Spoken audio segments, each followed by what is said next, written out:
Sí, los estaba poniendo a prueba porque muchos no están atentos a que no estaba grabado.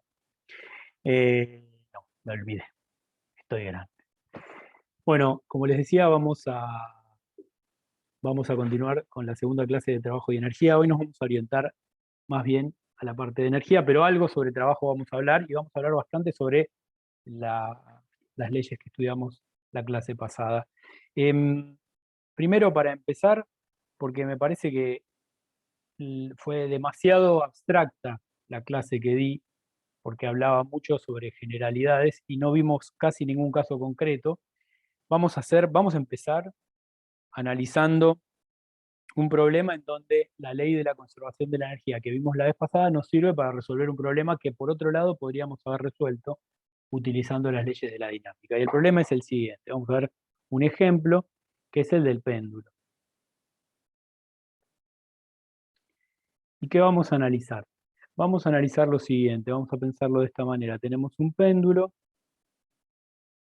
y vamos a ver qué tipo de problemas eh, son interesantes, o más bien, más que interesantes, que son muy sencillos de resolver desde el punto de vista de utilizando la ley de la energía. Y, por ejemplo, lo que vamos a hacer es lo siguiente, vamos a preguntarnos, supongamos que esta es la posición de equilibrio del péndulo, por supuesto, nosotros nos vamos a preguntar eh, cuál es el ángulo máximo al que puede llegar un péndulo, relacionándolo, haciendo una relación con la energía, por ejemplo. O, si la pregunta justo la planteé al revés, pero... No, vamos a plantearlo distinto, perdón. Ahora cuando haga el planteo se van a dar cuenta que es lo mismo que lo que acabo de preguntar, pero es que lo empecé al revés. Vamos a preguntarnos lo siguiente. Dado el tita máximo, y eso quiere decir el ángulo máximo al cual llega el péndulo, si ese es el ángulo máximo, va a llegar con velocidad igual a cero, a ese punto. La pregunta que me voy a hacer es, cuando cae, ¿a qué velocidad va a estar moviéndose cuando llegó al punto de equilibrio? ¿Sí? Esa va a ser mi pregunta. Y bueno, para eso uno podría resolver la dinámica, o sea, sabemos, de alguna manera sabemos cómo resolver el problema y ya como uno ya lo tiene resuelto puede decir, bueno, pero yo ya sé resolver el problema. Lo único que tengo que hacer es plantear que la solución es una sinusoidal, encontrar las condiciones iniciales, que son el tita máximo y la velocidad cero, y después escribir la ecuación y buscar cuánto vale la velocidad cuando llego a este punto. Pero claro, para eso tengo que hacer varias cosas. Tengo que escribir tita en función de t, tengo que encontrar cuál es el tiempo en que llega hasta acá, tengo que encontrar la velocidad, que la velocidad es la derivada multiplicada por el radio, ¿no? Bueno, esta es la longitud, y después reemplazar la velocidad en ese tiempo y encontrar cuánto vale la velocidad acá. Vamos a ver que con el planteo de energía, eso nos sale en un solo paso. ¿Y cuál es la gracia? ¿Resolver este problema que ya lo sabemos? Claramente no. Pero hay problemas en donde uno va a ver, bueno, yo podría resolver un problema dinámico, pero vamos a ver que para resolver ese problema dinámico hay que hacer muchos pasos. De cuentas que quizás son sencillas, pero tengo que hacer muchos pasos. Y con uno solo, que es la conservación de la energía, yo puedo resolver el problema si la pregunta es, como por ejemplo en este caso, ¿cuál es la velocidad cuando la masa llega a la posición de equilibrio? Bueno, pero igual, primero planteemos el problema desde el punto de vista dinámico. Tenemos dos fuerzas acá. Una es el peso y la otra es la tensión de la cuerda. Ya conocemos este problema, así que no hay demasiado que decir. ¿Por qué quiero plantear las fuerzas? Porque la ley de la conservación de la energía me decía algo muy concreto, que es que la variación de la energía mecánica total, la variación de la energía mecánica, es igual al trabajo de las fuerzas no conservativas. Entonces lo primero que tengo que ver yo es qué fuerzas tengo actuando. ¿Son conservativas? ¿Son no conservativas? Si hay fuerzas no conservativas, ¿hacen trabajo? ¿No hacen trabajo? Esa es mi primera pregunta, porque yo quiero saber esto.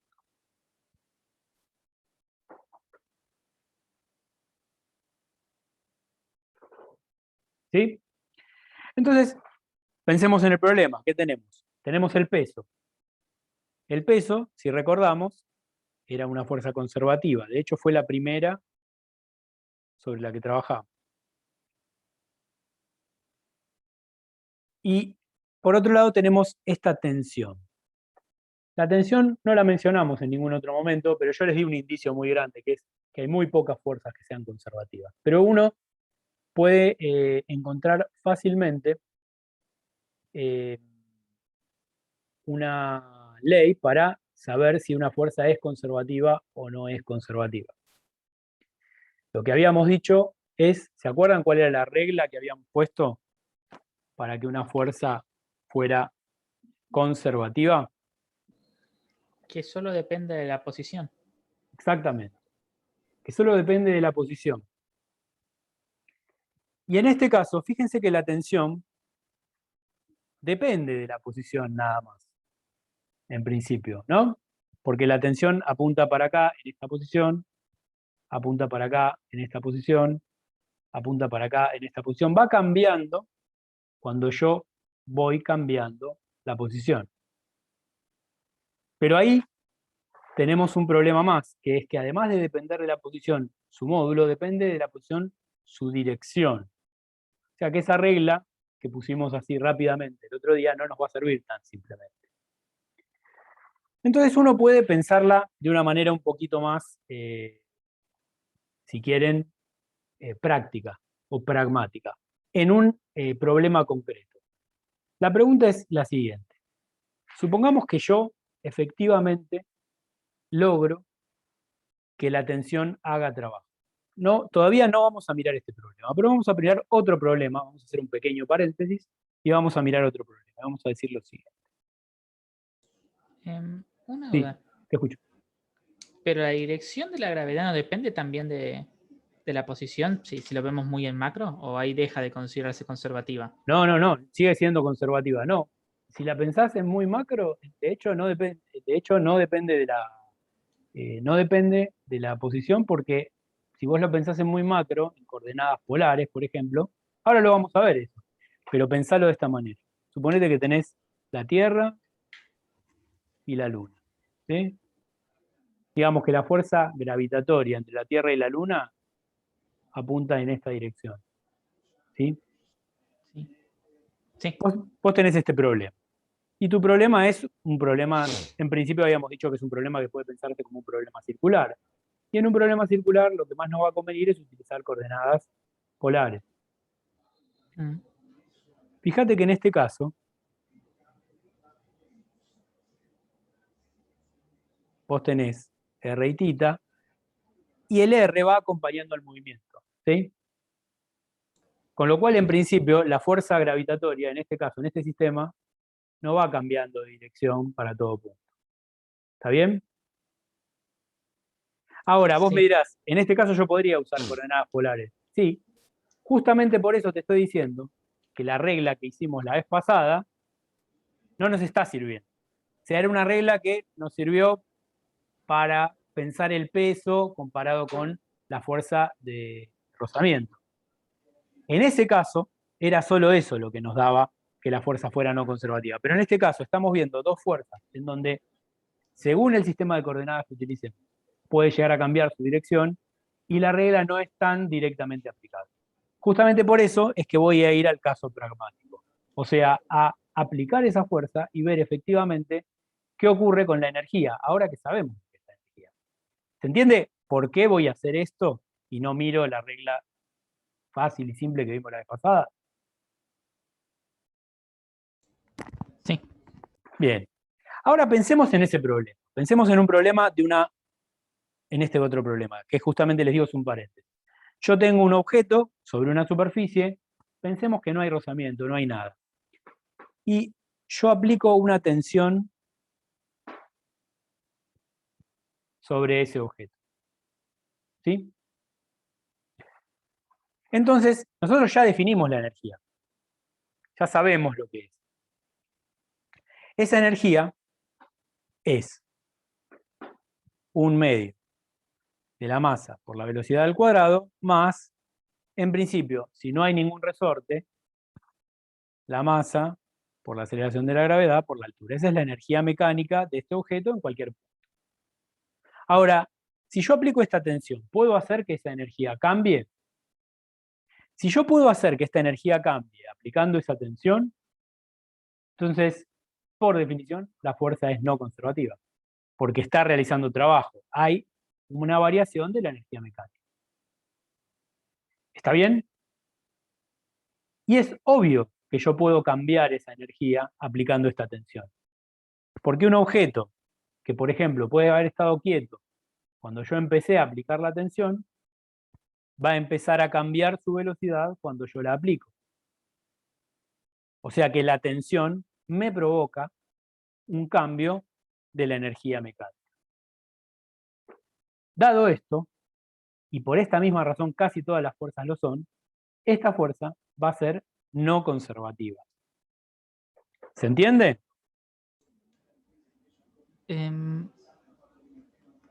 Una duda sobre esto. Sí, Porque la gravedad no lo cambiaba porque teníamos la energía potencial gravitatoria, ¿verdad? exactamente. ¿Y qué es lo que Ahora, acá impide que haya una energía potencial de la asociada a la tensión. tensión?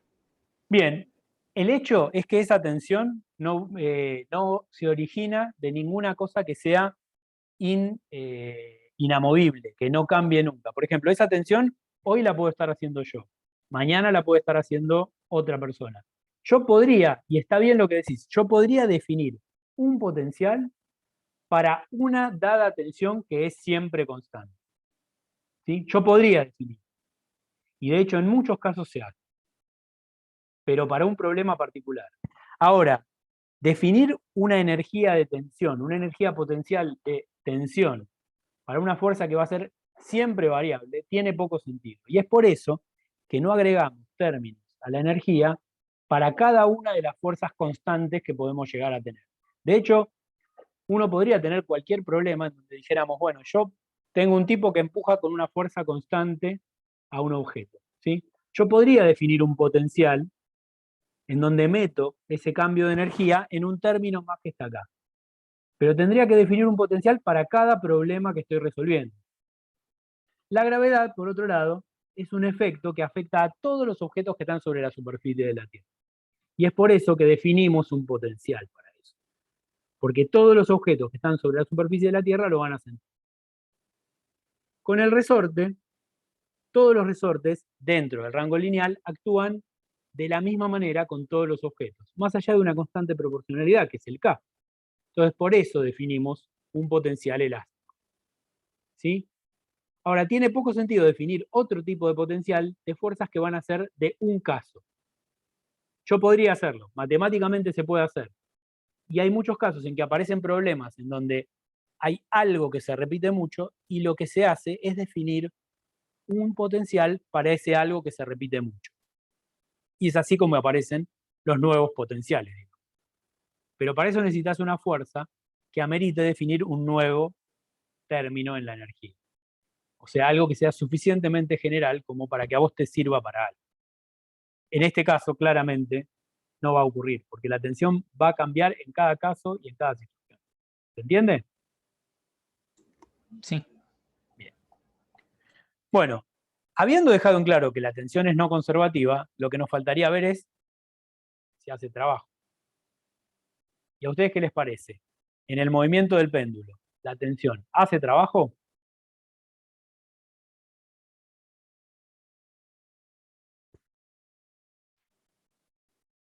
Vamos recordando, ahí Iván me dice Sí, algo. porque mueve a la masa, ¿no?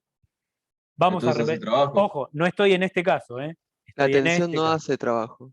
O sea, está todo el tiempo, tipo su longitud no cambia, si es inextensible. La longitud, exactamente, en esta dirección no hay movimiento. En esta dirección no hay ningún movimiento.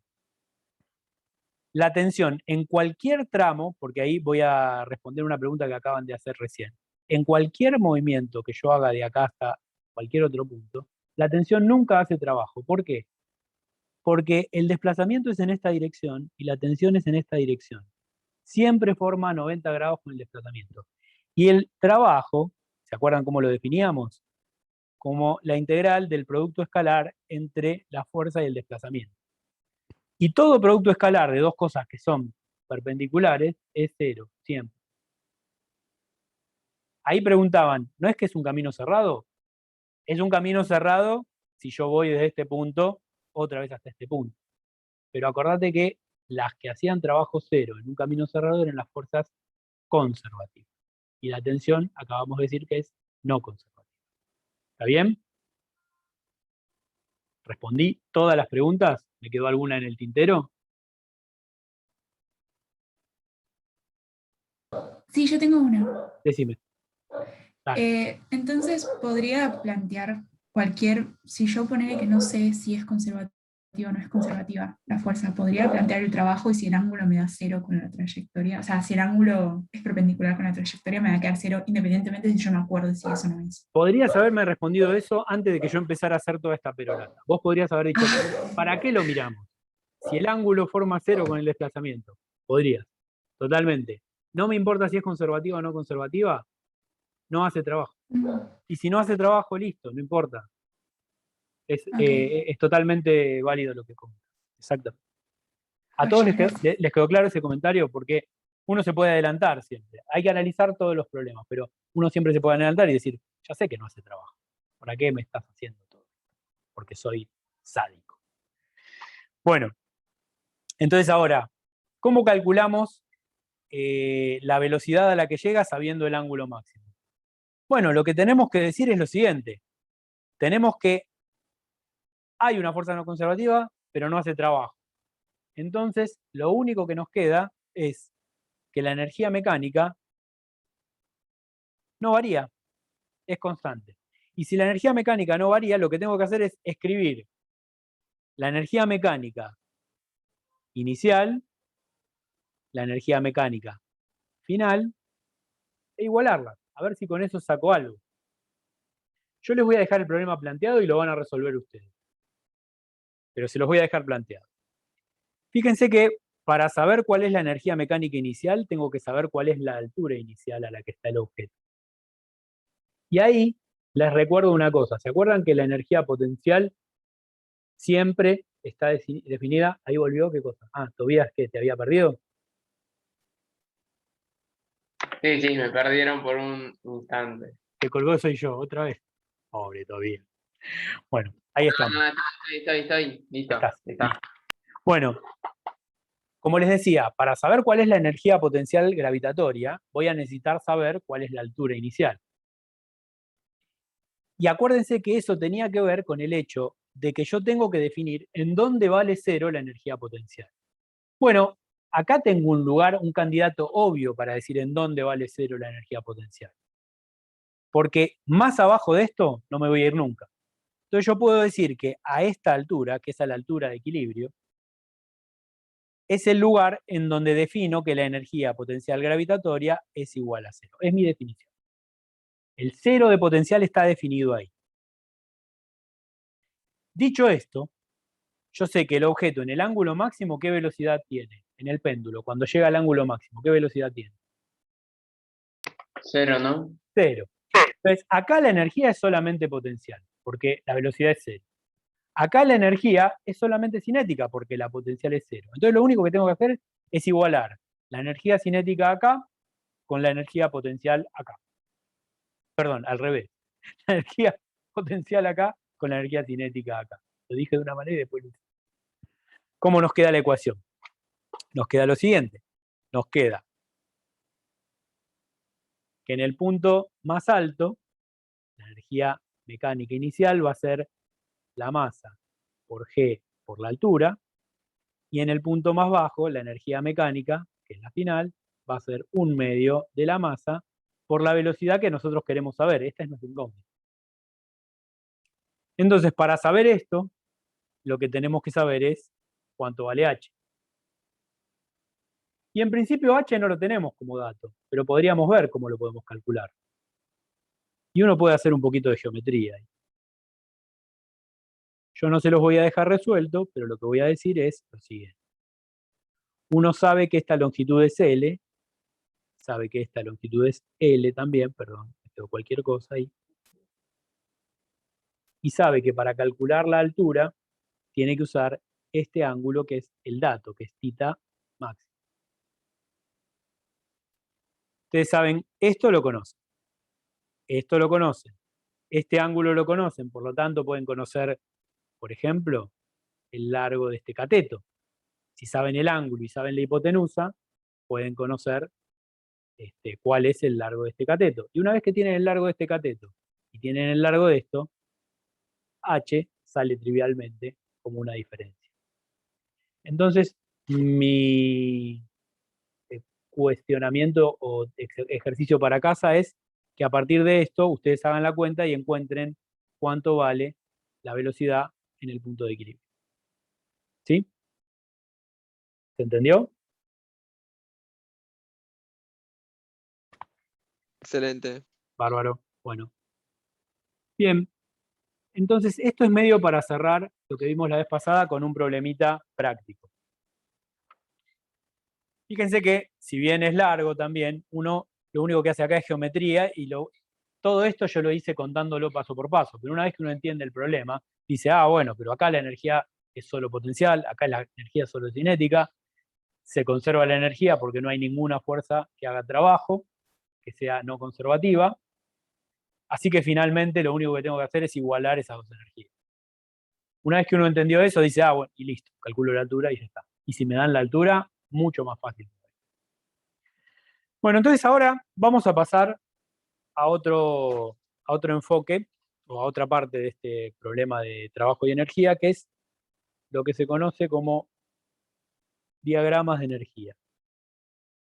La idea de los diagramas de energía es obtener una imagen pictórica que nos permita entender un problema de física, un problema dinámico, un problema en donde hay movimiento, donde hay partículas que pueden llegar a tener una velocidad, cambiarla, cambiar su posición. O sea, siempre las preguntas van a ser las mismas.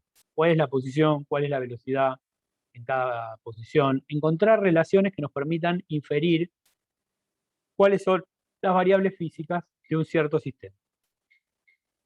Los diagramas de energía son básicamente diagramas en donde en el eje de las ordenadas se grafica la energía y en el eje de las abscisas se grafica alguna coordenada. Yo le voy a poner X. En general, nosotros vamos a trabajar con diagramas de energía unidimensionales, o sea, en donde el problema físico involucre una sola coordenada. Obviamente, hago eso porque es difícil hacerlo en más coordenadas, pero todo esto que voy a hacer yo en una sola coordenada es totalmente generalizable a más coordenadas. Solamente que el dibujo no lo voy a poder hacer. Pero vamos a hacer problemas en donde haya una sola coordenada relevante, y en realidad esos son los problemas en los cuales los diagramas de energía son muy útiles. Disculpe, profesor, ¿con Sí. una sola coordenada se refiere a la coordenada De de movimiento. E o con una más que E? No. E no es una coordenada. E es la energía. No es una coordenada. E es una... Excelente, ya entendí, ya entendí. Sí, o sea, la Tipo, coordenada... me confundí con eje, me confundí con eje. Exacto. Tipo, con un solo eje dije, ¿cómo? Claro. Claro, X, Y o Z. Estoy hablando de una sola, de X, por ejemplo, o de Y, o del radio puede ser también. Si fuera, por ejemplo, un problema en coordenadas polares, podría ser R o podría ser θ. Una sola coordenada. Y después vamos a ver que hay infinidad de problemas en donde una sola coordenada es relevante para la energía. Bueno, pero la idea es la siguiente. Estos diagramas de energía son particularmente útiles en los casos en que la energía mecánica se conserva. Y la idea es la siguiente. Uno, en estos diagramas, pone energía a propósito y no pone energía potencial, energía cinética, energía mecánica. Uno va a graficarlas todas. En general, uno lo que va a hacer es hacer gráficos en donde compara a la energía mecánica con las otras energías y ve, a partir de eso, si puede encontrar, por ejemplo, cuánto vale la velocidad, cuánto vale la posición, hasta dónde se puede mover. Y fíjense que hay una cosa que es bastante trivial, que es que si la energía mecánica es constante, quiere decir que para todas las posiciones la energía va a ser igual. O sea, ¿cómo se vería un gráfico la energía mecánica constante en un diagrama de energía. Se vería así. Exacto. Paralelo al eje coordenado. Entonces, ¿qué sentido tiene un diagrama de energía cuando sabemos que es trivial el gráfico en el caso de que la energía mecánica sea constante? Bueno, justamente, porque yo estoy diciendo que esto es la energía mecánica, pero yo la quiero comparar con las otras, con la cinética, con la potencial, que son las que tienen información sobre qué, sobre las coordenadas. Por ejemplo, la energía potencial gravitatoria depende de la altura, y ahí yo voy a saber algo sobre la coordenada. Y la energía cinética depende de la velocidad, entonces ahí voy a saber algo sobre la velocidad. Pero para eso tengo que ver cómo se ven en este gráfico. Y por ejemplo, miren una cosa, imagínense que yo puedo dibujar, además de la energía mecánica, puedo meter ahí un gráfico de la energía potencial. Y voy a dibujar una energía potencial cualquiera, ¿sí? Ni siquiera voy a pensar cuál es la energía potencial que estoy graficando. Voy a graficar una energía potencial cualquiera para darles ejemplos. Supongamos que la energía potencial en función de la posición fuera algo como esto. ¿Sí? Una especie de curva cóncava, parecida a una parábola, pero medio asimétrica incluso. O sea, más complicada que cualquier cosa que nos hayamos enfrentado en cualquier problema de física. Esto sería mi gráfico de energía potencial. Bueno, yo ahí sé dos cosas. Sé cuánto vale la energía potencial, sé que la energía mecánica es constante y sé cuánto vale la energía mecánica. Y fíjense una cosa. Supongamos que yo tengo estos dos puntos, a los que voy a llamar 1 y 2. Esos dos puntos, particularmente me están diciendo que en esos puntos, para la posición esta, a la que voy a llamar x1, y a la posición esta, a la que voy a llamar x2, la energía potencial en x1 es igual a la energía mecánica en x1. Y la energía potencial en x2 es igual a la energía mecánica en x2. Entonces ahí, alguien que sabe física me puede decir, yo ahí te puedo decir algo muy claro de mi sistema físico. ¿Se les ocurre qué es lo que puedo decir sobre... ¿Está quieto? Exactamente. Pero Si una duda. Sí, Pero entonces hay momentos donde la energía cinética es negativa. ahí está. Es una muy buena pregunta. Pero antes voy a tratar... Primero veamos si todos entendieron el comentario que vos hiciste, que es muy pertinente. Lo que dijo, no sé quién, porque no veo, no tengo la ventana de Lautaro. Lautaro. Lo que dijo Lautaro es que en esos puntos yo estoy seguro de que la energía, perdón, que el sistema está quieto. Y eso es obvio porque la energía potencial me están diciendo que es toda la energía que tengo. O sea que en estos dos casos, la energía cinética, tanto para x1 como para x2, es igual a 0. Y si la energía cinética es igual a 0, la velocidad es igual a 0. A esos puntos, en general, se los conoce como, y ahora vamos a ver bien por qué, puntos de retorno. ¿Sí? Ya vamos a avanzar sobre eso, pero esos puntos son puntos de retorno. Fíjense otra cosa. Yo sé, recién Lautaro hacía una pregunta también muy interesante, que dice, pero entonces ¿puede haber energía cinética negativa? Bueno, recordemos la definición de la energía cinética. Un medio de la masa por la velocidad al cuadrado. A ver, yo la definí de esa manera, no es que, o sea, encontré una definición interesante que me servía para caracterizar el trabajo que hacía una fuerza cuando aumentaba la velocidad y me salió esta definición, me salió así nomás, la definí de esta manera. No es que caprichosamente me desperté un día y digo, voy a definir una cosa que es energía cinética y supongo que se calcula como un medio de la masa por b cuadrado. Eso es lo que me salió. Me salió de calcular el trabajo de todas las fuerzas. Ni la masa ni la velocidad pueden ser negativas. Muy bien, Yara. O sea, no tendría sentido. Eso quiere decir que las zonas en donde la energía cinética sea negativa no van a ser posibles físicamente. No puede existir ningún lugar, la masa obviamente es positiva, la masa imaginaria, no, tiene un 2. No, la velocidad no puede ser imaginaria porque b cuadrado nunca puede ser negativo. Entonces, como decía recién, hay zonas que son aquellas que en este lugar me darían que la energía cinética fuera negativa, que no van a ser posibles, no van a ser accesibles para mi sistema. Uno lo puede pensar también de esta manera. Por la definición de energía mecánica, yo sé que la energía cinética va a ser igual a la energía mecánica menos la energía potencial. O sea que necesito encontrar esos puntos en los cuales la diferencia entre estas dos sea mayor o igual a 0. ¿Sí? Y eso quiere decir que tengo que encontrar aquellos puntos en donde la energía mecánica sea mayor o igual que la energía potencial. Esos son los puntos a los que mi sistema va a poder acceder.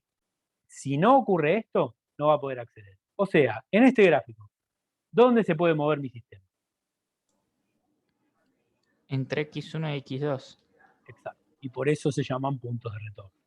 Porque En- solo puede retornar de uno a otro. No puede pasarse. No puede atravesarlos de ninguna manera. Esta zona hacia allá y esta zona hacia acá no están permitidas energéticamente. Si uno lo quiere pensar no desde el punto de vista gráfico ni matemático, uno puede decir, mi sistema no tiene suficiente energía para pasar de acá y para pasar de acá. Se podría pensar como una oscilación o simplemente como un sistema que va retornando de un lado al otro, que va rebotando de alguna manera. Sí. Hay alguien con el micrófono prendido esperando preguntas. Sí, iba a decir, pero igual esto no depende de dónde ponemos el cero en nuestro potencial. El cero de potencial, claro que sí, sí, totalmente. Pero donde vos pongas el cero de potencial te va a cambiar el valor de energía mecánica. O sea que movés todo, digamos. Ah, está bien. ¿Te entendés? O sea, suponete que vos ponés el cero de potencial, vos dijiste, en vez de poner el cero de potencial, de hecho yo no puse el cero de potencial acá, porque fíjate que la energía potencial tiene un valor. Yo podría haber puesto el cero de potencial ahí. Y eso haría que la energía mecánica sea más chica, porque finalmente la energía mecánica es la suma de la cinética más la potencial, sea donde sea que yo definiese. ¿Está bien? Sí. No te cambia, no te corre un solo gráfico, te corre los dos. Con lo cual sigue valiendo. Perfecto, entonces sabemos que en estas zonas no va a poder existir no va a poder llegar la partícula, el sistema. Y otra cosa que sabemos es que esto que está acá es la diferencia entre la energía mecánica y la energía potencial, es exactamente la energía cinética en cada punto. O sea que yo también puedo saber otra cosa, que es dónde va a ser máxima la velocidad. La velocidad va a ser máxima cuando esta diferencia sea máxima, o sea, acá. Yo sé que la energía cinética es máxima en este punto. Y si la energía cinética es máxima en este punto, la velocidad va a ser máxima. De hecho, lo que estoy diciendo es que con estos gráficos uno puede saber mucho sobre el problema antes de hacer una sola cuenta. Si yo sé que la energía se conserva, vale tanto y que el potencial es este, yo puedo mirar el gráfico y saber en qué rango se puede mover mi objeto. Puedo saber dónde su velocidad va a ser 0. Puedo saber en dónde su velocidad va a ser máxima. Y ahora vamos a ver que puedo ver unas cuantas cosas más. Pero antes algo de nomenclatura. Por obvias razones, uno habla, cuando tiene un diagrama de estas características, uno habla de que la partícula o el sistema está metido en lo que llamamos un pozo de potencial. Y fíjense que es una analogía bastante práctica, porque uno dice, es una partícula que no puede pasar de acá y no puede pasar de acá. Es como si estuviera una bolita metida dentro de un pozo. Yo no la puedo sacar a menos que le dé cuánta energía, y tanta como para que la partícula tenga tanta velocidad que salga volando. O sea, que tenga más energía que aquella que me frena que esta partícula llegue más allá de la posición 2 o de la posición 1. Pero tiene que quedar claro que la partícula no está metida en un pozo de verdad. Es un pozo de potencial, es un pozo físico. Es una limitación que tiene que ver con la energía. Ahora, esa limitación que tiene que ver con la energía, vamos a ver que justamente está dada por fuerzas. Recuerden que la energía potencial proviene siempre de una fuerza. La energía potencial gravitatoria proviene de la fuerza gravitatoria. La energía potencial elástica proviene de la fuerza elástica. Este potencial que yo dibujé acá vendrá de alguna fuerza que yo no conozco. Yo dibujé un potencial cualquiera. Un potencial que de hecho tiene mucha similitud con, por ejemplo, el potencial elástico, que si recordamos era una parábola. Acá se parece bastante. O sea que cuando una partícula está sometida a la fuerza de un resorte, está en una condición parecida a esta. Y ahí lo que decía Yara. En una oscilación, la energía se ve más o menos de esta manera.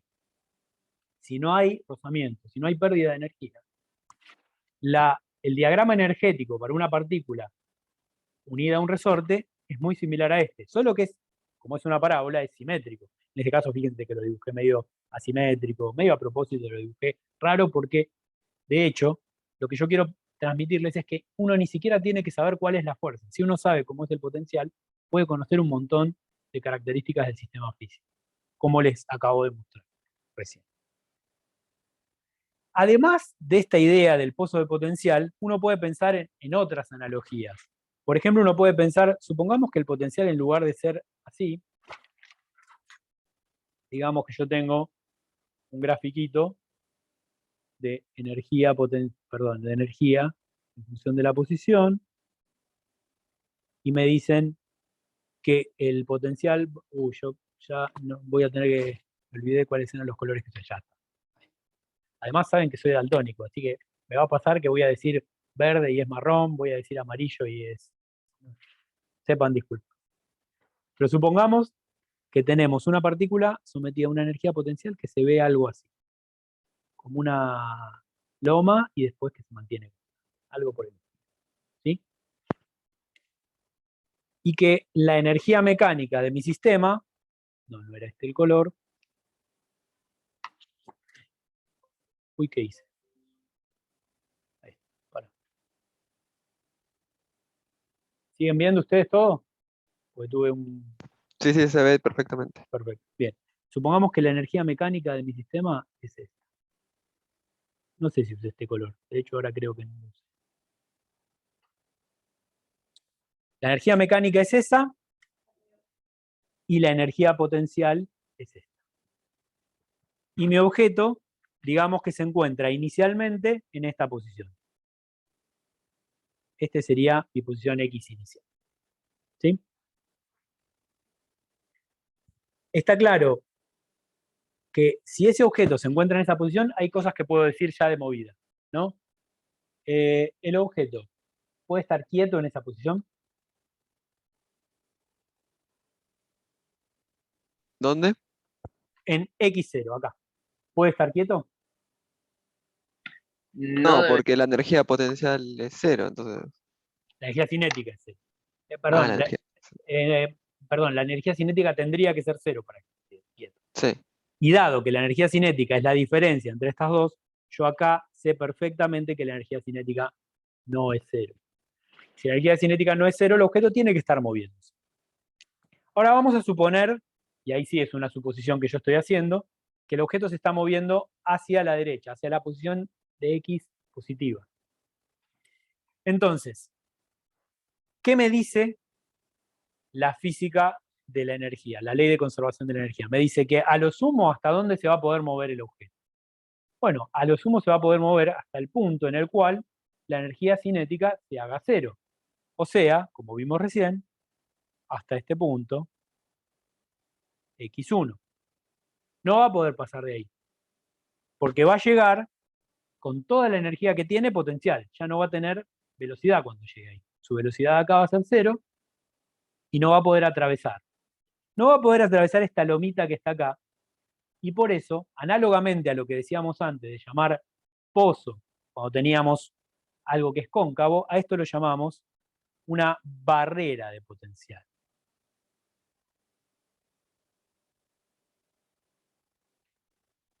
Para pasar esa barrera de potencial, yo necesitaría entregarle energía a mi sistema. No me alcanza con esta energía mecánica que tiene. ¿Y cuánta energía necesitaría entregarle? Bueno, al menos necesitaría entregarle toda esta energía. Esto es lo que yo debería entregarle para que atraviese esa barrera de potencial. De hecho, un poquito más, porque con esta llegaría hasta acá. Llegaría con velocidad cero. Necesitaría un poquitín más para poder atravesar esa barrera de energía. ¿Pero entienden la analogía de la Sí. barrera? Bien, Gabriel. Una consulta. Sí. No sé, en química entrar la energía a algo puede ser calentarlo, lo que sea. ¿Qué sería entregarle la energía en esto? En un sistema mecánico, pensá que entregarle energía es darle una patada. O sea, Excelente. empujarlo de alguna manera, darle velocidad. Pero vos lo podés pensar, la química es física aplicada y se frotan las manos. Exactamente. Estaba en eso, ya me leíste la mente. Pero vos pensás que cuando vos le entregás calor a un sistema, lo que haces es entregarle energía cinética a las partículas. Claro, Un entiendo. gas ideal, por ejemplo. Vos tenés un gas ideal, le das temperatura. ¿Qué haces? Que las partículas empiecen a moverse más rápido. Son empujoncitos que le estás dando a las partículas y es eso lo que haces al entregar energía. Un amigo mío decía, agarrás la caja del gas y la empezás a mover así. Eso es lo que haces cuando entregás energía térmica, ¿no? O sea, empezás a entregar energía cinética a las partículas.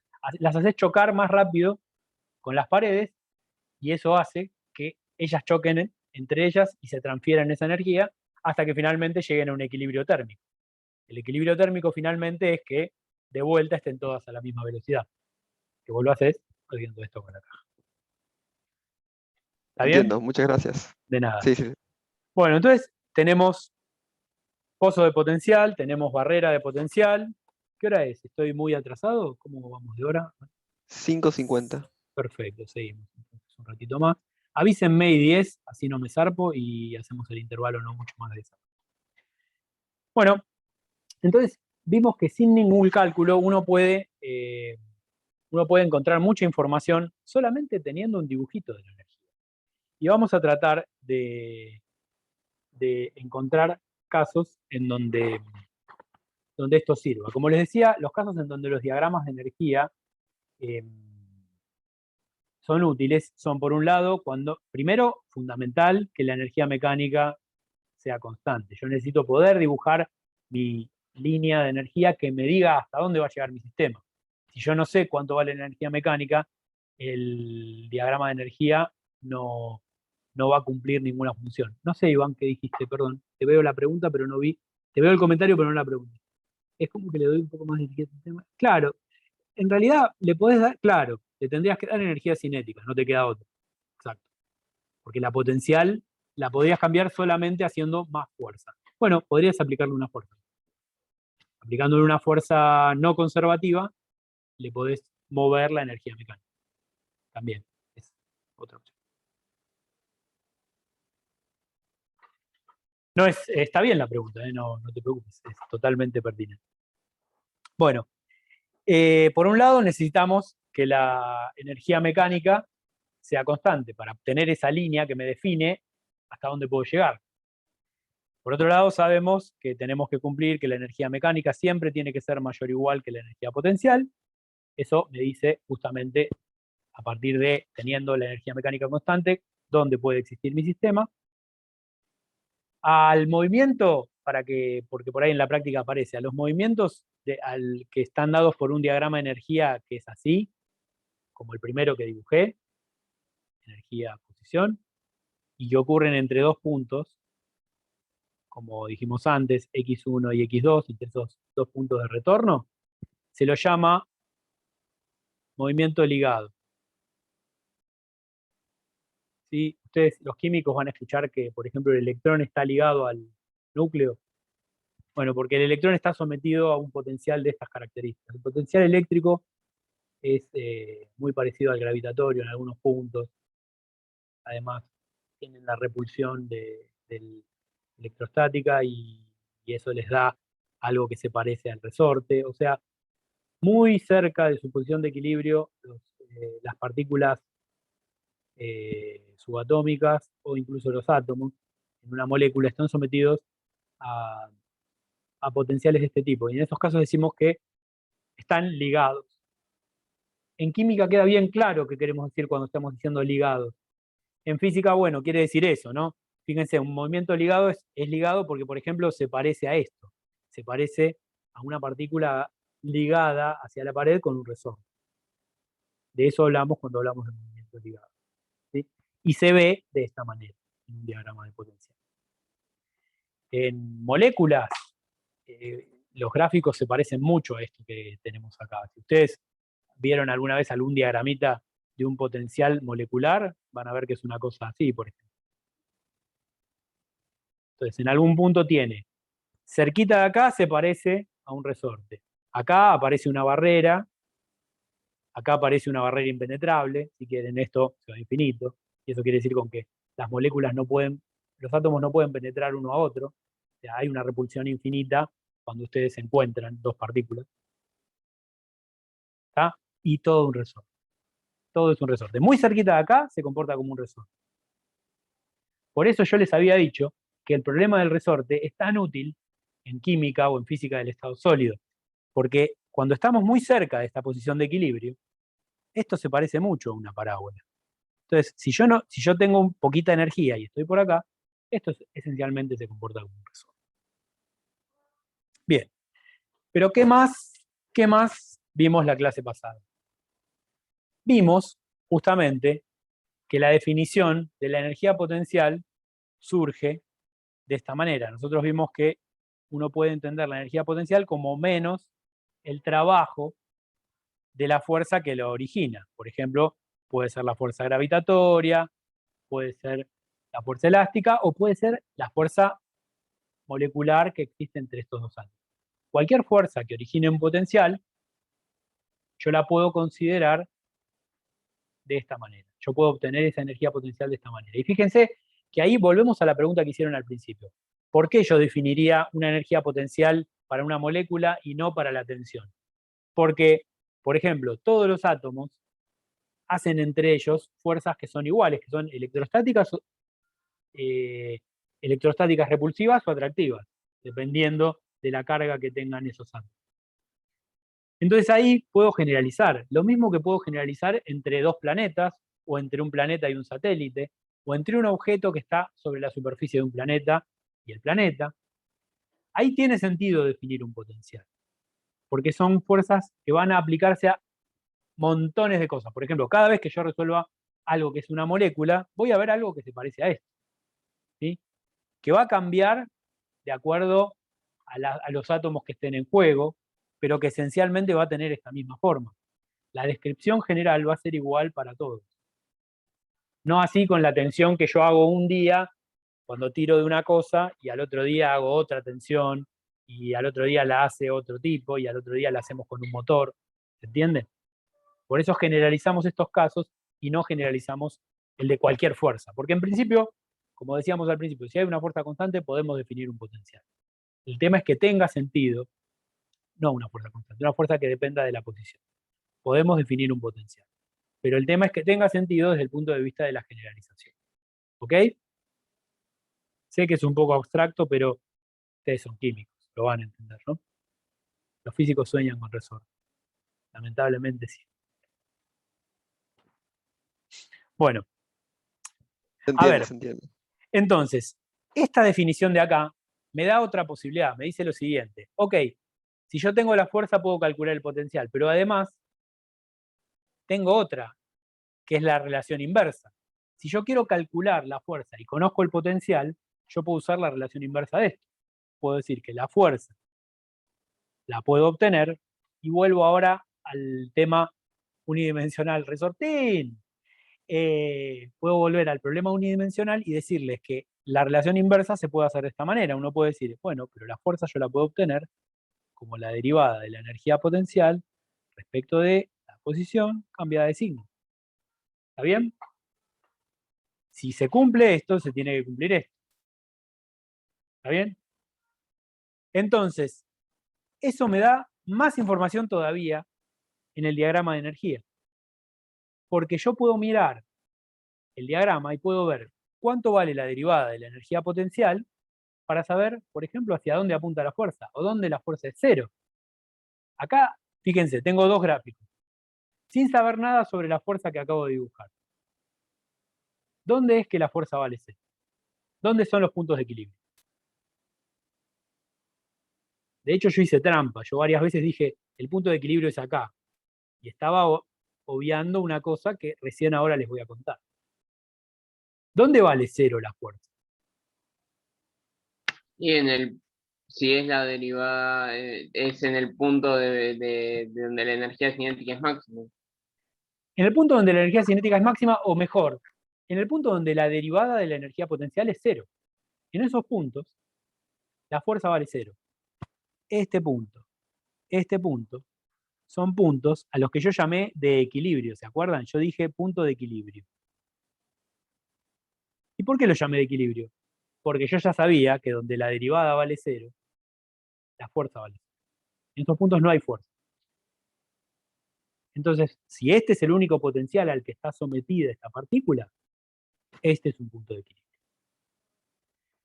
Y eso me está diciendo que si ahí vale 0 solamente, en todos los otros puntos no vale 0. Y de hecho puedo calcular más o menos cuánto vale. Si yo supiera la forma funcional, puedo calcular exactamente cuánto vale. Derivo y sé cuánto vale la fuerza. Pero además, lo que sé es que en este punto, la derivada es positiva.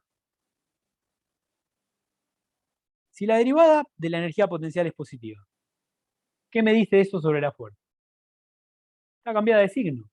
Es negativa, o sea que la fuerza apunta para acá. Y en este otro lado, la derivada de la energía potencial es negativa, o sea que la fuerza es positiva. Y eso me da otra razón más para llamar a x1 y a x2 puntos de retorno, porque solo puede retornar de esos puntos el objeto. Yo lo mando hasta ahí y va a encontrarse con una fuerza que se le opone y lo tira para el otro lado, solo puede retornar.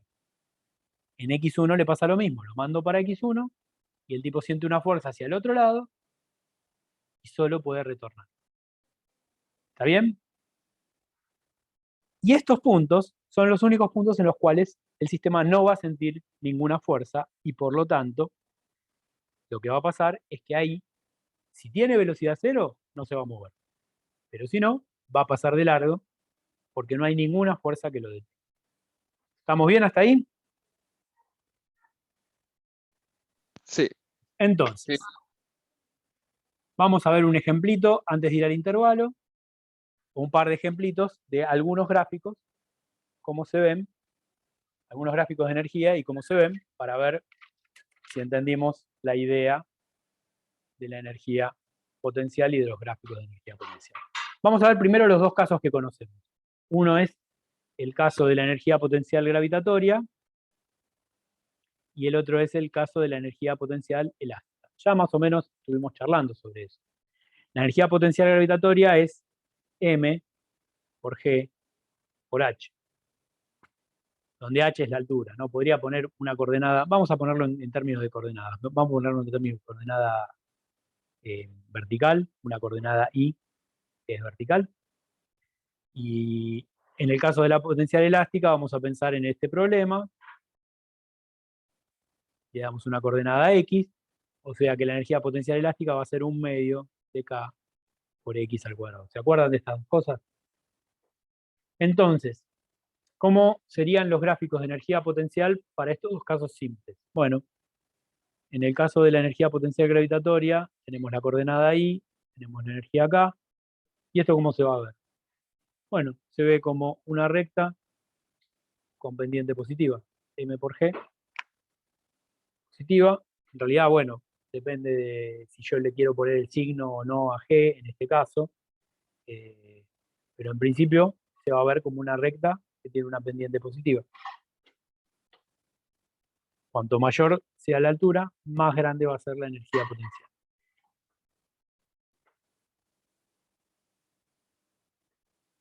Así se va a ver el gráfico de energía potencial. Cuanto yo más alto me voy, tengo mayor energía potencial gravitatoria.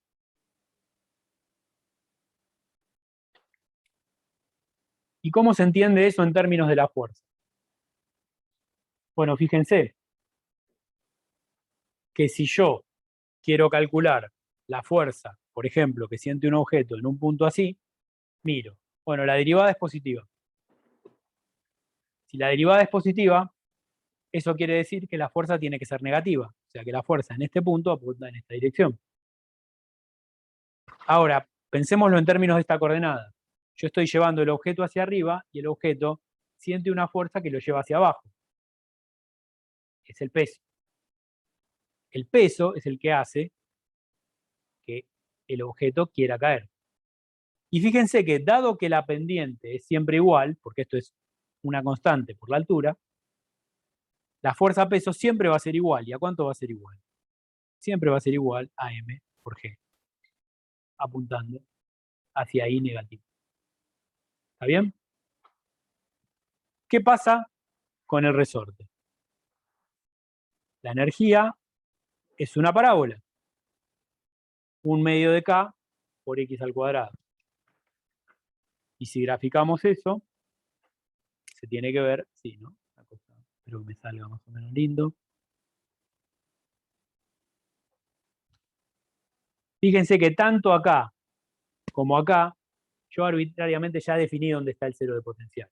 Me tomé la libertad de definir dónde está el cero de potencial. Y lo definí en la posición de equilibrio acá y en el piso, pónganle, para I igual a 0, lo definí acá. ¿Sí? Pero yo podría tener una constante aditiva y las derivadas me seguirían dando lo mismo. ¿Qué quiere decir esto? Bueno, ya sabemos que acá tenemos un punto de equilibrio. Ese es el punto en el cual el resorte no está ni estirado ni comprimido. Y acuérdense que este es el gráfico en el cual yo pongo mi cero en la posición de equilibrio, que es justamente lo que estoy diciendo acá. ¿Mm? Entonces, si me muevo para allá, fíjense que la fuerza es obvio que siempre va a apuntar para acá. Si me muevo para allá, la fuerza es obvio que siempre va a apuntar también al punto de equilibrio. Pero además, fíjense que la derivada en módulo se hace cada vez más grande. Esto está, en una parábola está cada vez más inclinado, tanto de un lado como del otro. Eso quiere decir que la fuerza se va haciendo cada vez más grande cuanto más yo me alejo. ¿Qué es lo que me pasa con el resorte? La fuerza del resorte es proporcional al desplazamiento respecto de la posición de equilibrio, a diferencia de lo que pasa acá. La fuerza elástica, como ya vimos, es proporcional al desplazamiento respecto de la posición de equilibrio. Es proporcional al estiramiento del resorte. Ahora esto nos agrega una cuestión más, que es, en este caso la fuerza siempre me lleva para el mismo lado, con la misma intensidad, no importa a qué altura esté, salvo que yo me encuentre con el piso, el movimiento siempre va a ser tal que la fuerza lo lleva a posiciones cada vez más bajas. En este otro, yo me separo de la posición de equilibrio y el tipo me trae. Me separo para el otro lado de la posición de equilibrio y el tipo me trae. Si yo tengo una dada energía, eso lo habíamos definido como el tema de los puntos de retorno. El sistema solo puede oscilar entre esas dos posiciones. Que fíjense, dada la simetría de la parábola, esas dos posiciones van a ser simétricas respecto del punto de equilibrio. Eso lo sé porque la energía potencial es una parábola que es simétrica. Pero además, yo sé que si me voy de la posición de equilibrio, las fuerzas son tales que siempre hacen que yo vuelva al punto de equilibrio. Entonces, a este no solo lo vamos a llamar equilibrio, sino que le vamos a decir equilibrio estable. Y dado que existe el equilibrio estable, debería existir algún caso en el que haya equilibrio, pero ese equilibrio fuera inestable. ¿Se les ocurre cómo sería un gráfico de energía potencial para equilibrio inestable? Nosotros tendríamos que pensar en algo que fuera al revés, que yo me separo de mi posición de equilibrio y en lugar de que la fuerza me trae ahí, se me va. El sistema se va Péndulo. Sería cuando se vence la constante de mi resorte, ¿sí, no? Y digamos que en principio el resorte, suponete que lo vences, siempre te va a llevar para atrás. Por ahí lo que vas a lograr es que cambie la longitud, o por ahí lográs que lo estiraste tanto que se convierte en un alambre y ya no ni lleva ni empuja, nada, no hace nada. Pero pensemos qué significa inestable. Claro, una parábola dada vuelta, eso es inestable. O sea, nosotros pensemos en una cosa. Piensen en un diagrama de energía donde la energía potencial se ve así. Este punto cumple con las mismas condiciones de que su derivada es cero. La derivada de la energía potencial en este punto es cero. Eso quiere decir que en este punto la fuerza es cero. O sea que esta es la posición de equilibrio de este sistema. Pero ¿qué me cambia respecto de este punto? Que si yo me muevo un poquito para acá, la fuerza, ¿hacia dónde apunta? La derivada es negativa, perdón, la derivada sí es negativa, o sea que la fuerza es positiva. O sea que si yo me muevo para X mayores que X equilibrio, la fuerza me lo lleva más lejos aún. Y de hecho, así sigue cuando se va moviendo para X mayores. Y lo mismo me pasa para X menores que X equilibrio. La derivada es positiva, o sea que la fuerza es negativa. Y eso quiere decir que si yo lo separo un poquito, nada, un poquito una nada, porque la parábola tiene derivada cero solo en ese punto. Apenas me muevo para un lado o para el otro, ya la derivada cambia de valor. Y eso hace que este punto sea de equilibrio, pero que si el sistema se mueve un poquito, se va. Y a eso lo llamamos justamente equilibrio inestable. Es como estar en la cima de una barrera de potencial, y si yo le doy una pequeña energía, un pequeño empujoncito, el sistema ya se va y no vuelve nunca más. Va.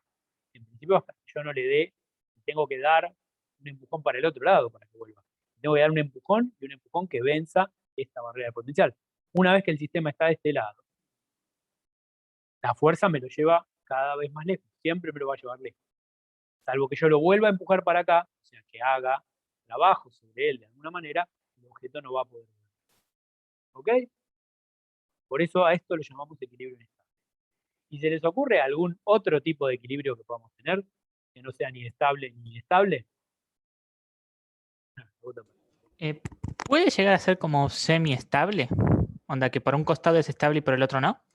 Puede ser, efectivamente. Ese no lo iba a definir porque en realidad es una mezcla de estos dos. Ya está, pero está bien, ¿no? Si yo tuviera un diagrama de energía, vamos a pasar a otra hoja para no hacer galleta, como me gusta decirle a mis hijos. Si yo tengo un diagrama de energía que es así, por ejemplo, una S o algo así, no es una S, es algo parecido, acá puedo llegar a tener un punto de equilibrio que si me muevo para acá, me muevo para X menores a X de equilibrio, es inestable. Pero si me muevo para allá, es estable.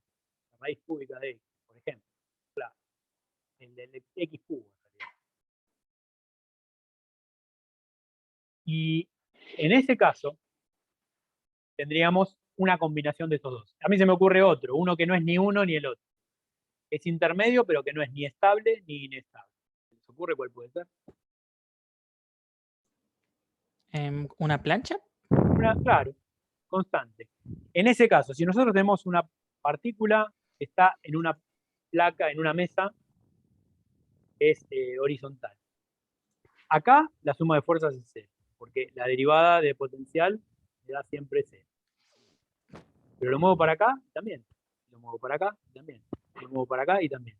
En cualquier punto que yo lo deje se va a quedar.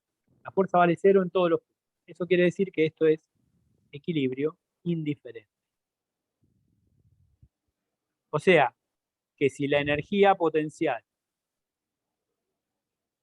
es constante, fíjense que eso es lo que me pasa acá, porque siempre está a la misma altura, siempre va a tener la misma energía potencial gravitatoria. En ese caso decimos que todos los puntos son puntos de equilibrio, y a ese equilibrio lo llamamos equilibrio indiferente. Es, de vuelta, una curiosidad académica, pero bueno, fácil. Esos problemas son problemas de movimiento rectilíneo y uniforme. En esos casos, el equilibrio es distinto. ¿Ok? ¿Cómo estamos de tiempo? Uy, 12, sí, cortemos. Cortamos... ¿cuánto cortamos? En general 15, y bueno, cortemos hasta ahí 27, hasta y media. Cortamos hasta y media, falta poco. Así que podemos cortar hasta y media y ya terminamos con diagramas de energía. ¿Alguna consulta de lo que estuvimos viendo? Ninguna. Bien, me fijo en el chat, no quedó nada. Eran comentarios de... Perfecto. Bien, entonces... bien. Ok, entonces, hasta lo que habíamos llegado, vimos los puntos de equilibrio y cómo se catalogaban y cómo nosotros podíamos entender hacia dónde apunta la fuerza, qué es lo que hace la fuerza, solo mirando los diagramas de energía. Les prometí recién que íbamos a ver un caso de un problema, me preguntaron sobre un problema circular y justo les decía que ahora lo íbamos a encarar. En realidad, yo ya les conté que ese problema no es en realidad un problema de movimiento circular, pero que nosotros lo aproximamos como si fuera, que es el movimiento que se da cuando tenemos la interacción, por ejemplo, entre la Tierra y la Luna, a las cuales dibujé en 0 escala, por ahí. El movimiento de objetos celestes es muy parecido a un movimiento circular. Lo dibujé de tal manera que no voy a poder dibujar la órbita. Ahí más o menos. Es muy parecido a un movimiento circular, pero en realidad es una elipse.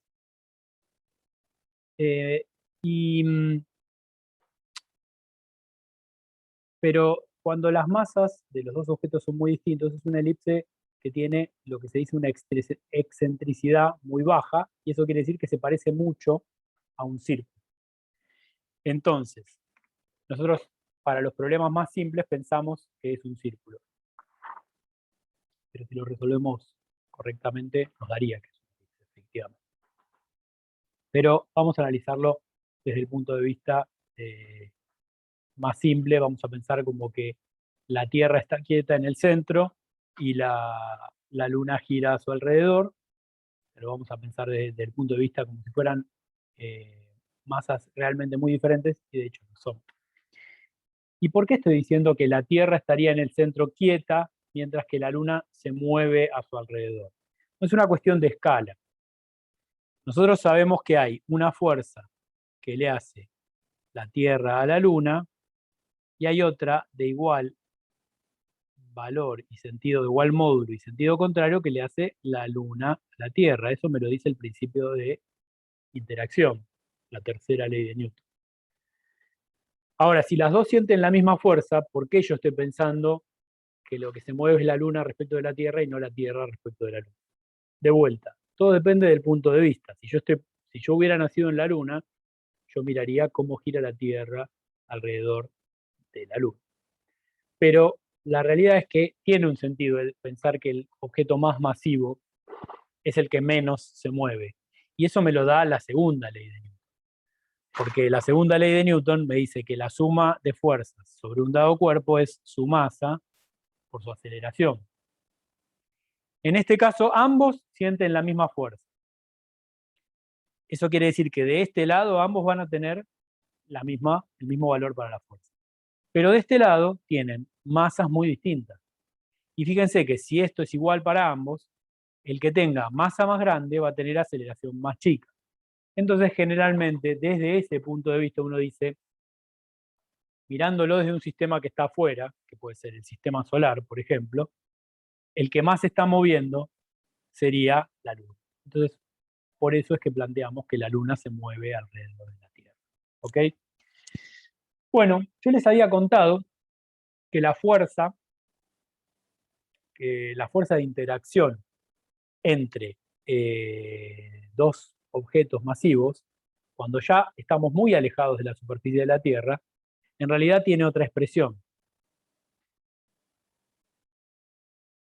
La fuerza gravitatoria es igual a la constante de gravitación universal por la masa de uno de los objetos, digamos que esta es la masa del más masivo, por la masa del otro objeto, dividido r cuadrado, donde r cuadrado es la distancia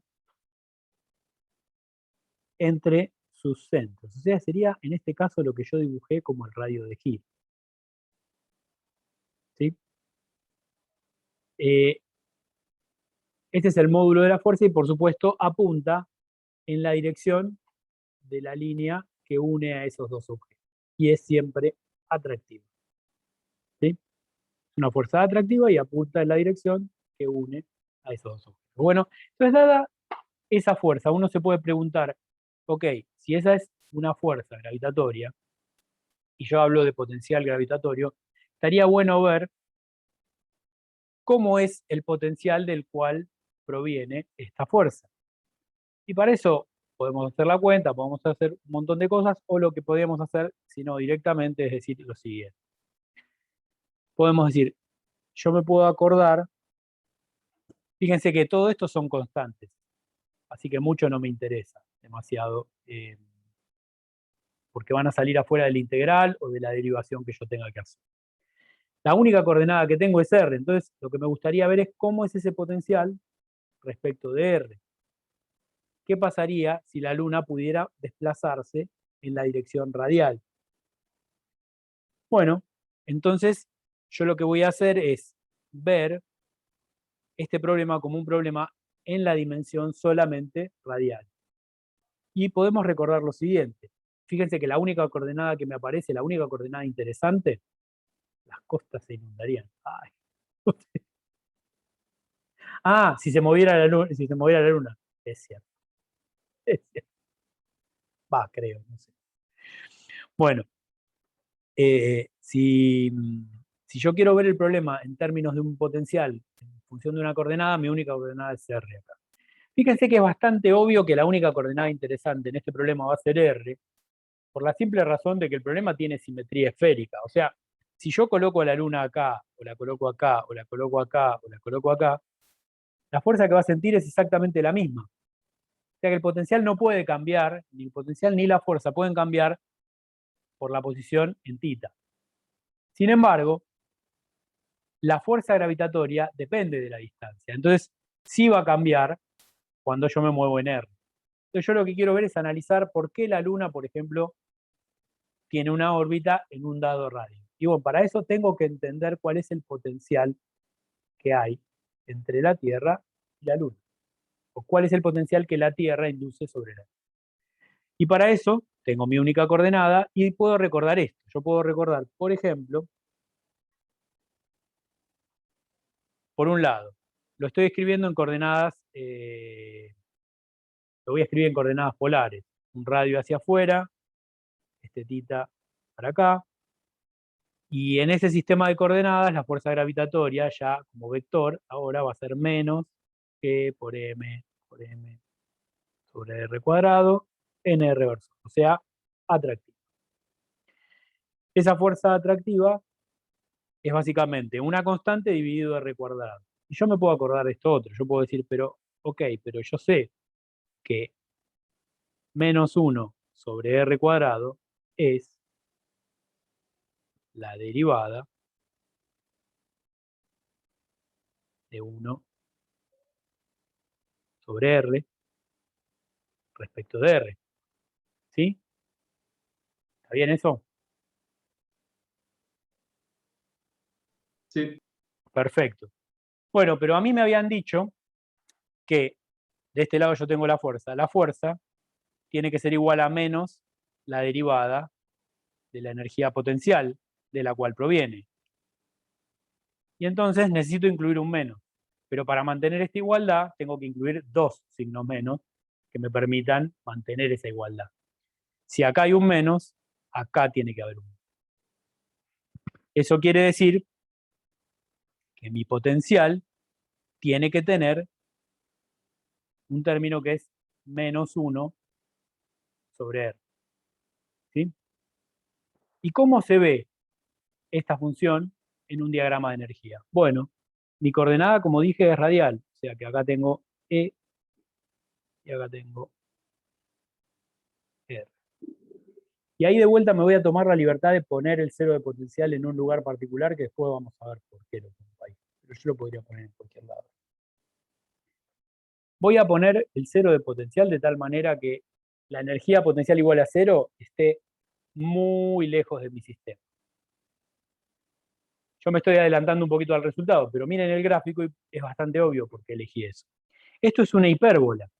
Es una hipérbola que diverge en el origen, pero además es negativa. ¿Se acuerdan? Una hipérbola es así. Es algo que diverge acá, que nunca toca el eje de las ordenadas y nunca toca el eje de las abscisas. Pero además esta es negativa. Entonces se va a ver como algo así. ¿Ok? Ese es el potencial gravitatorio. Y fíjense por qué se me ocurrió definir el cero de potencial muy lejos. Justamente porque muy lejos es donde esto se va a hacer cada vez más plano. La hipérbola se hace cada vez más plana cuanto más me alejo del origen. Entonces, definir que el potencial vale cero, donde muy lejos, o sea, donde la fuerza gravitatoria evidentemente va a valer cero, parece razonable. Pero de cualquier manera yo lo podría haber puesto a cualquier altura. Pero ¿se dan cuenta que este es el potencial gravitatorio? Se tiene que ver así, y esencialmente si uno lo quisiera calcular, la energía potencial gravitatoria, y ahora gravitatoria con G mayúscula, ¿no? Porque no es ya la gravitatoria cerca de la Tierra.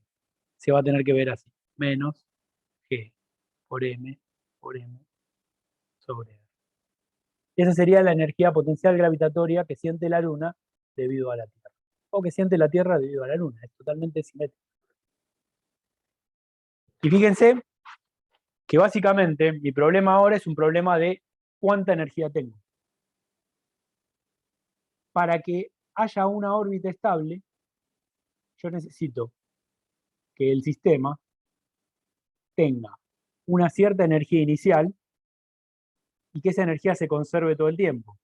¿Cómo se vería el gráfico? Supongamos que yo tengo una energía dada cualquiera. Vamos a dibujar una energía que no me provoque que la Luna se vaya. Y después vamos a pensar qué pasaría si yo le doy más energía. Supongamos que la Luna tiene esta energía.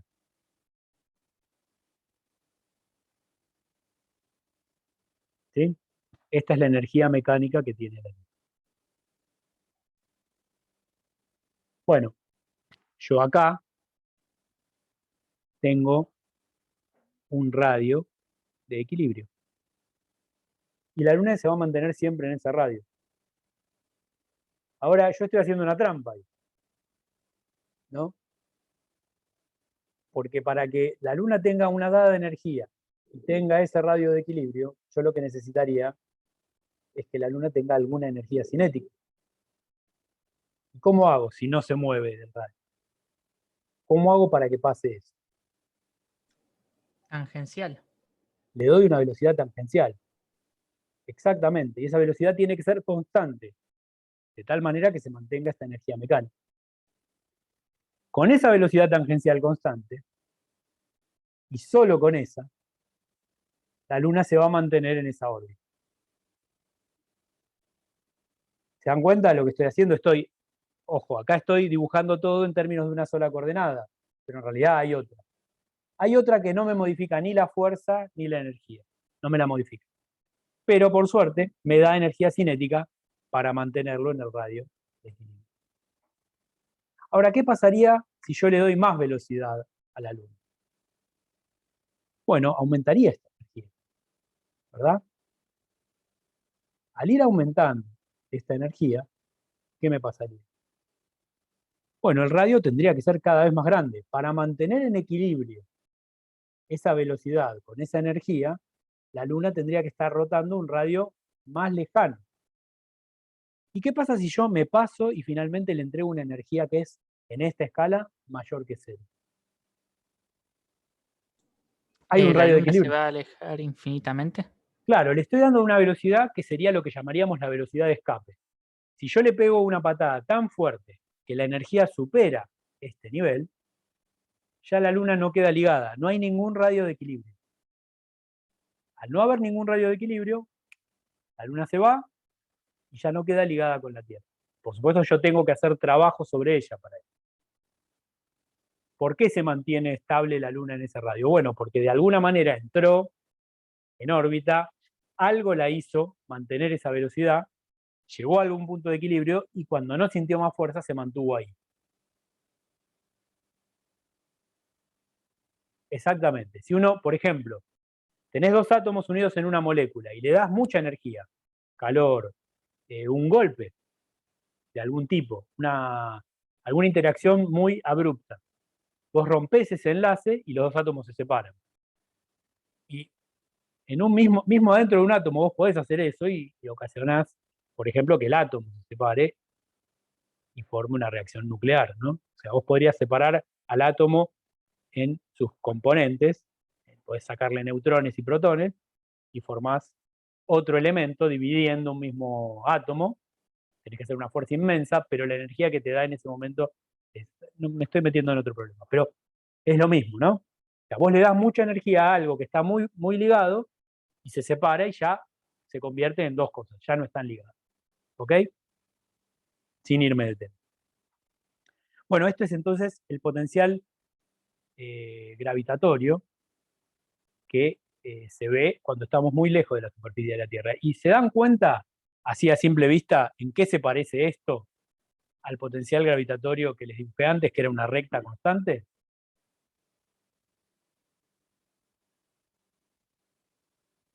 ¿Cómo, disculpe?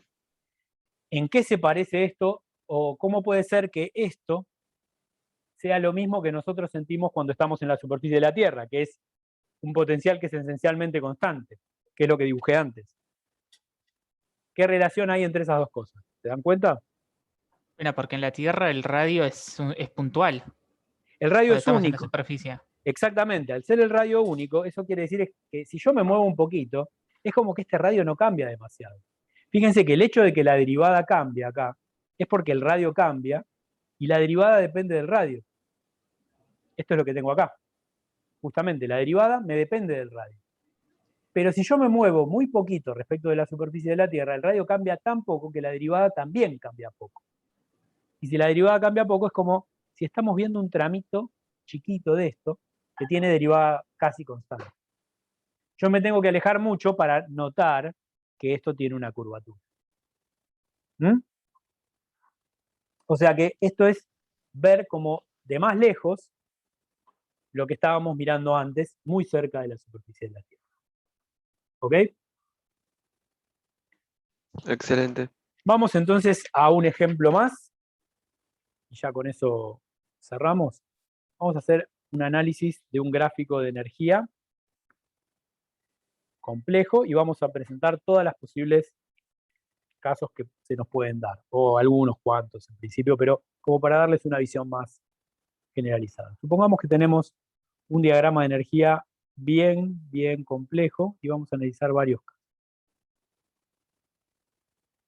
Energía y una coordenada a la que voy a generalizar como X, y voy a decir que mi diagrama de energía, ya perdí la noción de con qué colores dibujaba cada cosa, pero voy a cambiar los colores y bueno. El potencial va a tener, voy a tratar de dibujar lo mismo que hice antes para reproducir los mismos resultados. Ahí ya hice un video, pero bueno. Permiso, ¿eh? Permítanme, pues tiene que ser una función por lo menos.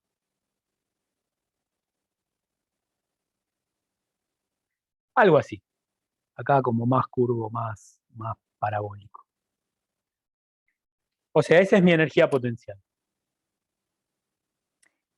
Y es una energía potencial generalizada que puede provenir de cosas que yo no conozco. Interacciones moleculares, gravitatorias, todas mezcladas, y eso me da un diagrama que finalmente termina siendo o una fuerza rara, cuyo diagrama de potencial es ese. Entonces lo que voy a hacer ahora es dar distintas situaciones y describir a partir de esas situaciones cómo es el movimiento del objeto. El primer caso, lo voy a enumerar 5 casos, creo que es lo que más o menos ubican todo más o menos lo que puede llegar a pasar. El primer caso tiene energía mecánica E1, segundo caso va a tener una energía mecánica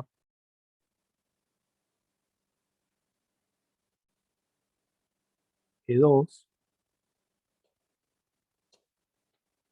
En el tercer caso voy a tener una energía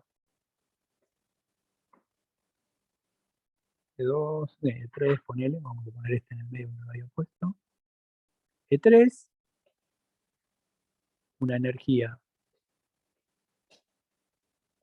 E4 y finalmente una energía E5. ¿Qué son estas energías, estas 5 valores de energía que acabo de poner? Son 5 situaciones distintas. Lo que quiero ver es que tratemos de describir cómo se va a comportar el sistema, si tiene E1, si tiene E2, si tiene E3, a la que no le puse 3, si tiene E4 y si tiene E5. ¿Ok? ¿Entiende lo que quiero hacer? Sí. Sí. ¿Sí? Ok. Vamos a hablar primero del caso de la energía E1. ¿Sí? ¿Qué ocurre en ese caso? Bueno, la partícula con energía E1 tiene dos posibilidades en este diagrama energético que acabo de decir. ¿Se les ocurre qué le puede ocurrir a la partícula con energía E1 en este diagrama?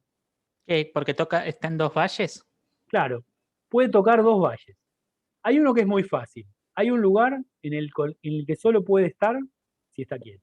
¿Dónde es ese? El superior, el que está más a la... en La el eje posición X. más grande, exactamente, el mayor en este punto, digamos. A este punto, al que podemos llamar, ya ni me acuerdo cómo lo llamé, le voy a poner el mismo nombre, X3. Por lo tanto, esto probablemente sea en X1 y X2.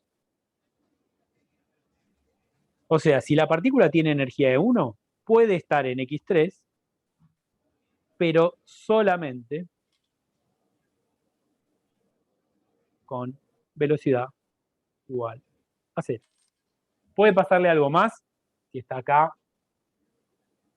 Algo que no sea tener velocidad 0. No, ¿Puede salir de ahí? no. No, porque no tiene energía suficiente. Listo. Si está ahí, muere ahí. ¿Ok? Ahora, ¿qué pasa en este otro rango? Vos me dijiste recién que puede estar en cualquiera de los dos valles. Y es cierto. Y este se parece más al que analizamos antes, ¿no? O sea que podría estar entre X1 y X2, y en ese caso cumple con todo lo que habíamos dicho anteriormente, que llamábamos movimiento ligado, ¿se acuerdan? Si está en esta región, puede moverse entre X1 y X2 sin problema. ¿Qué le pasa cuando llega a X2? La derivada del potencial es positiva. Entonces la fuerza va a ser negativa. ¿Qué le pasa? Va a sentir que una fuerza lo empuja para el otro lado. Si llega hasta X1, va a ver que la derivada del potencial es negativa, por lo tanto la fuerza es positiva. O sea que se va a mover para el otro lado. Y el único punto de equilibrio es este que está acá, al que podemos llamar X0, siguiendo con la secuencia que acabo de definir. Y el objeto puede moverse constantemente, yendo y viniendo entre X1 y X2. Una pregunta. Yes. ¿En ese valle siempre va a oscilar como un resorte o puede hacer otro tipo de movimiento? Si tiene esa energía, no le va a Sí. quedar otra que moverse para un lado y para el otro. No le va a quedar otra. Porque al tener esa energía, vos fíjate esto, ponele que llega hasta acá. Tiene que tener una velocidad para un lado o para el otro. Y acá no siente ninguna fuerza. Entonces, si estaba moviéndose para la derecha, va a seguir hacia la derecha. Si estaba moviéndose para la izquierda, va a seguir hacia la izquierda. ¿Y hasta dónde va a llegar? Va a llegar hasta el Hasta punto en donde que... la potencial le permita. Exactamente. O sea que la única posibilidad que tiene acá es realizar este movimiento de ida y vuelta constante. Es como una oscilación, como decía creo que Yara hace un rato. Acá se da una oscilación y no va a parar. Con esta energía, el objeto hace este movimiento todo el tiempo. Y la energía es constante, así que va a seguir así. ¿Ok? Bien, entonces el problema con la energía E1 lo entendimos perfectamente. Y vamos a ver que todos son más o menos parecidos. Fíjense, con E2 me pasa algo muy similar. Solamente que no es tan sencillo o tan directo obtener cuál es la velocidad. Fíjense, hay varios puntos de equilibrio acá. Pero el tema es que dada la energía que tiene, solamente le puede pasar, del mismo modo que recién nos pasaba, solamente le puede pasar que oscile entre estos puntos a los que debo haber llamado X4 y X5. Si la partícula tiene E2, tengo un movimiento ligado entre X4 y X5 que no es tan simple como el movimiento ligado que ocurría entre X1 y X2 cuando yo tenía una energía E1. ¿Por qué? Porque en este caso, fíjense que la velocidad va a ir cambiando. ¿Qué pasa con la velocidad? Desde acá hasta acá va a ir aumentando. ¿Por qué? Porque aumenta la energía cinética. Acá llega a un valor máximo de velocidad. ¿Y después qué le pasa? Bueno, la energía cinética empieza a disminuir de vuelta. O sea que la velocidad empieza a reducir. ¿Hasta qué punto? Hasta acá. Y este punto es el punto en donde la energía cinética es mínima y por lo tanto la velocidad es mínima. Pero aunque sea que la velocidad sea mínima, sigue teniendo velocidad y en particular la fuerza ahí vale cero, así que va a seguir. Va a seguir hacia allá, va a aumentar un poco más su velocidad hasta llegar a otro valor que es más grande, pero que no es tan grande como el de acá, es como una montaña rusa. Claro, tiene la energía suficiente para llegar hasta acá. ¿Puede pasar de acá? No, No, porque la energía le da solamente para llegar hasta acá. Y acá se encuentra con una fuerza en esta dirección. Qué gana de subir una montaña rusa. Ya no hay. Ah, sí, el coso de la costa. Pero fíjense, es lo mismo, solamente que es más complejo el tema de que esto va acelerando y desacelerando de acuerdo a las lomas que se ven en los pozos y las barreras de potencial. ¿Sí? Es totalmente análogo a una montaña rusa, totalmente análogo. Por eso lo llamamos pozos y barreras. ¿Sí? Pero esto podría ser una fuerza eléctrica, por ejemplo. Podría ser algo que es una fuerza a distancia. No es necesario que sea algo gravitatorio o algo sometido a una pista, pero es totalmente análogo. Visto esto, lo que pasa en el caso 3 es trivial. ¿Qué pasa en el caso 3? Está quieto. Chan. La energía 3, quise Bueno, la decir. energía apunta para la izquierda. Ah, ¿qué tiene? ¿Qué pasa con la energía 3? Solo toca. Ah, no sé. Se Bueno, mueve mucho. se mueve mucho, tiene un espacio grande para moverse. Digamos, en principio yo dibujé hasta x igual a 0. Hay que ver si x es un radio, si x es una coordenada lineal que puede ir para cualquier lado, pero en principio el objeto tiene al menos un espacio semi-infinito en el cual se puede mover. Hasta acá puede llegar. Más de acá no va a poder pasar, estamos en la misma condición que acá. Acá va a sentir una fuerza en esa dirección y como llega con velocidad cero, no va a tener más remedio que ir para allá. Ahora, si se está moviendo en esta dirección, tendría que ver cómo sigue el potencial. Con la información que yo tengo, que es esta, lo que yo veo es que el objeto, en principio, debería seguir moviéndose en esta dirección. Ahora, si por alguna razón viene moviéndose en la dirección positiva, se va a encontrar con esta barrera y no la va a poder atravesar. ¿Hay alguna diferencia en lo que pasa en la energía 3 y en la energía 4?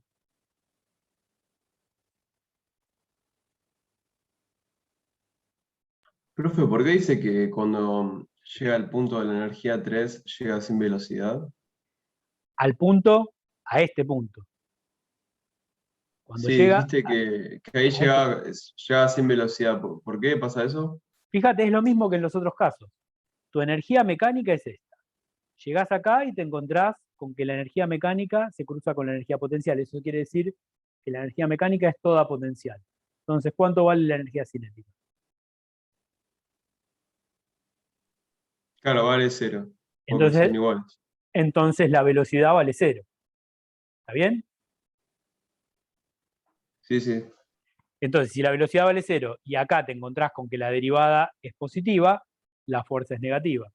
O sea que tiene una fuerza que lo hace volver al origen. Si se va para ese lado, en algún momento se va a topar con una fuerza que lo haga volver hacia el origen. ¿Ok? ¿Sí? Sí, sí. Perfecto. Bien, entonces, repito la pregunta que hice recién. ¿Hay alguna diferencia entre lo que le pasa a un objeto con energía E3 de lo que le pasa a un objeto con energía E4? Sí, ¿Cuál es la diferencia? que el 4 sigue de largo, tipo llega ¿Sigue de largo? hasta el punto de equilibrio de ahí, y la Seguro, velocidad. seguro puede llegar hasta acá, ¿no? Hasta X7. Puede llegar hasta X7. La pregunta es, ¿se puede pasar? Es un punto de equilibrio inestable, ¿no? Eso Es inestable. no Pero puede pasar entonces. ¿con qué velocidad llega? Con 0, claro. ¿Y qué fuerza No pasa siente ahí? entonces. Claro. O sea, Para la izquierda. en realidad, yo lo que tendría que hacer es una nada de desequilibrio, o sea, moverlo un poquito, empujarlo. En la realidad siempre va a haber algo o sea, si esto fuera un problema real, siempre va a haber algo, sea que alguien lo empujó, que la temperatura cambió un poquito, cualquier cosa que pase, este objeto, si se movió para un lado, va a ir para ese lado, y si se movió para el otro, va a ir para el otro. La diferencia es que hay una diferencia, y la diferencia es esa que dijiste vos. Llega y se podría llegar a ir porque ahí la fuerza vale 0, cosa que no pasaba acá. En este caso, es como que choca. Se encuentra con una fuerza que lo hace volver. En este caso se encuentra que la fuerza vale 0, o sea que se queda ahí.